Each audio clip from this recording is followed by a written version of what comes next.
டே 56க்கான மொதல் promo release பண்ணியிருக்காங்க. அதாவது என்னன்னா, நம்ம பெரிதும் பரபரப்பாக எதிர்பார்த்துக்கிட்டு இருந்த நிகழ்வு, அந்த பொம்மை டாஸ்கில் ராணவ், ரயான், ஜெஃப்ரி அந்த இடத்துல ஒரு மிகப்பெரிய விஷயம் நடந்தது. அதுதான் சேதன் இப்போ எடுத்துட்டு வர்றாரு.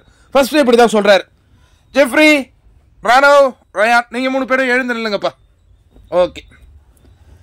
என்ன ராணவ், ஜெஃப்ரிய மூச்சு முட்டுற மாதிரி இறுக்கி பிடிச்சிங்களே, அவர் மூச்சு முட்டுதுன்னு சொன்னார, உங்க காதில் விழலையா? இல்லை சார் அப்படிங்கிற மாதிரி அவர் சொல்றாரு. சரி ரயான், நீங்க வாங்க. நீங்க பின்னாடி போய் ஒன்று அப்படி பிடிச்சிங்களே, ஜெஃப்ரிய இவர் ரயான் பிடிச்சார்ல, இப்போ மூச்சு முட்டுதுன்னு சொன்னாங்கல்ல, அது எப்படி நீங்க பாக்குறீங்க? சார் அது ரொம்ப தப்பு சார், அந்த மாதிரி பண்ணியிருக்க கூடாது.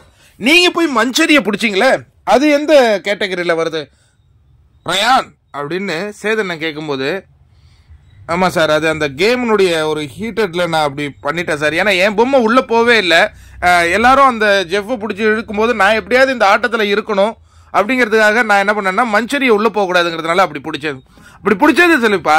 அந்த நீ பிடிச்ச அந்த வழித்தை பிடிச்சி இழுக்கிற மாதிரி பண்ணி அது சரியா? இல்லை சார், அது கொஞ்சம் ஒரு மாதிரி தான் சார், தப்பு தான் சார்.